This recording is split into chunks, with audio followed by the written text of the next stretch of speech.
دا پاکستان او قرآن ته ومنم چې اوس پر دا جهاسي ځای کې زما وروڼه به د اونګشې مري زما وروڼه به د نسري سکان راځړي او زه به تا وایم سلام علیکم ستړی مشې پر ما جمله کې څه کار دی د راچو زموږ سیوه خواش نه منې قرآن نه منې زارۍ نه منې حکم څه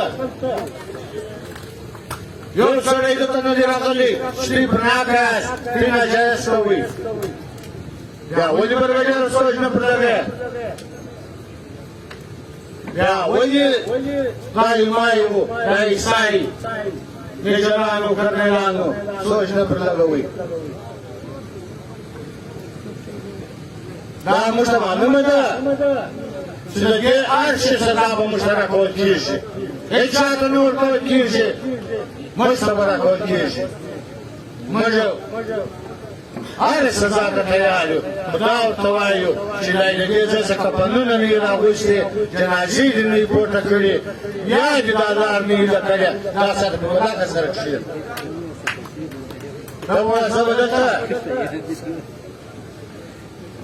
دا کوم هغه کوم نه کوم په چا سپېڅلو که د سوزه سره بیا نو ستا تاریخ هم موږ ته معلوم دی موږ یې دلې نه ستا توپونه ټینکونه موږ یې کوي دا زما یو مشر نه راپېښوئ چې هغه د وطن خبره کوله تا یو ځوان نه راپرېښوئ چې هغه پر دې وطن د ننګ خبره کوله د غیرت خبره یې کوله د سعدۍ خبره یې کوله اچ بې ننګیان دي اچ پوړینان یې پر سر دي هغه ستا یاران نو هغو ته وایي چې په څنګ کې ودرېږه ښه ورسره روان شه موږ ته دی رس نه راکوي د موږ رس غواړو موږ رس الله څه غواړو موږ ته الله راکړې ده کارخانه دی یې راباندې بندوي ورشه په پنجاب کې څو کارخانې دي په کراچي کې څو کارخانې دي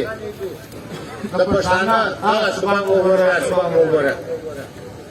خو بیا موږ ته وایي چې که سرفراغان نه درسره کېږم پنجاب ښه دی کباب دي ښایسته سند سره کباب دي ښایسته دلته چې زما سره د بلوڅ سره کوم روایت ده ما سره هغه د بلوڅ پر علاقه باندې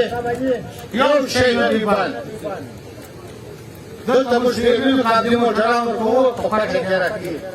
دلته موږ یې وینو غوټه ورکوي په پټه کې راکړي دا پر کومه لار زما یو